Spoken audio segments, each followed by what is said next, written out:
عبادات کے ساتھ ساتھ معاملات کی اہمیت، جہاں ہمارے لیے عبادات کو ہم سنجیدگی سے لیتے ہیں اور اس کی اہمیت اور نزاکت کو سمجھتے ہیں، وہیں پر ہمارے لیے یہ چیز سمجھنا بھی از حد ضروری ہے کہ لوگوں کے ساتھ جو ہمارے معاشرتی معاملات ہیں، روزمرہ کے جو معاملات ہیں،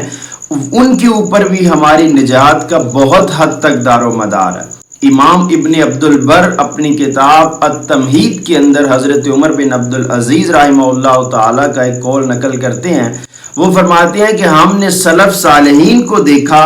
وہ صرف نماز روزے کو عبادت نہیں سمجھتے تھے، بلکہ لوگوں کی عزتوں پر حملہ کرنے سے باز رہنے کو بھی وہ عبادت گردانتے تھے۔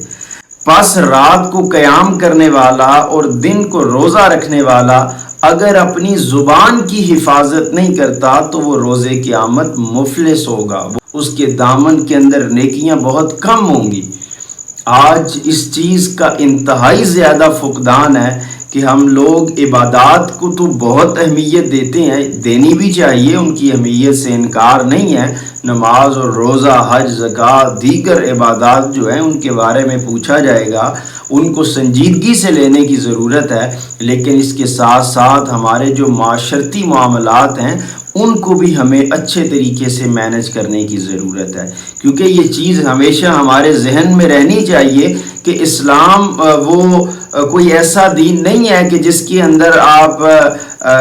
مسجد کے اندر صرف بیٹھ جائیں اور عبادت ہی کرتے رہیں، یا جس طرح وہ دوسرے مذاہب ہیں، پنڈت ہوتے ہیں، مندروں کے اندر بیٹھ کے پوری زندگی صرف عبادت کرنی ہے، چرچ میں بیٹھ کے پوری زندگی بس اللہ کا نام لینا ہے، اپنے خداؤں کا نام لینا ہے۔ اس کے علاوہ جو معاشرتی معاملات ہیں، روزمرہ کے معاملات، ان کے بارے میں کوئی پتہ نہیں ہے۔ اسلام ایسا دین نہیں ہے۔ اسلام رہبانیت اختیار کرنے کا حکم نہیں دیتا ہے، بلکہ اسلام اس چیز کی تلقین اپنے ماننے والوں کو کرتا ہے کہ جہاں تم عبادات کے معاملے میں سنجیدہ ہو، جہاں تم عبادات کے معاملے میں یکسو ہو کہ اللہ کی بارگاہ میں عبادت کرو، وہیں پر جو تمہارے صبح سے شام تک لوگوں کے ساتھ معاملات ہیں، جو تمہاری دنیا داری اس کو ہم کہتے ہیں، اس کو بھی تم اچھے طریقے سے مینج کرو۔ اور یہ چیز از حد ضروری ہے، اس میں زبان کا بہت زیادہ عمل دخل ہے۔ ہم آئے روز یہ چیز دیکھتے ہیں، ایک شخص عبادت گزار تو بہت ہوتا ہے، وہ 5 وقت مسجد کے اندر باجماعت نماز بھی پڑھتا ہے، روزہ بھی رکھتا ہے،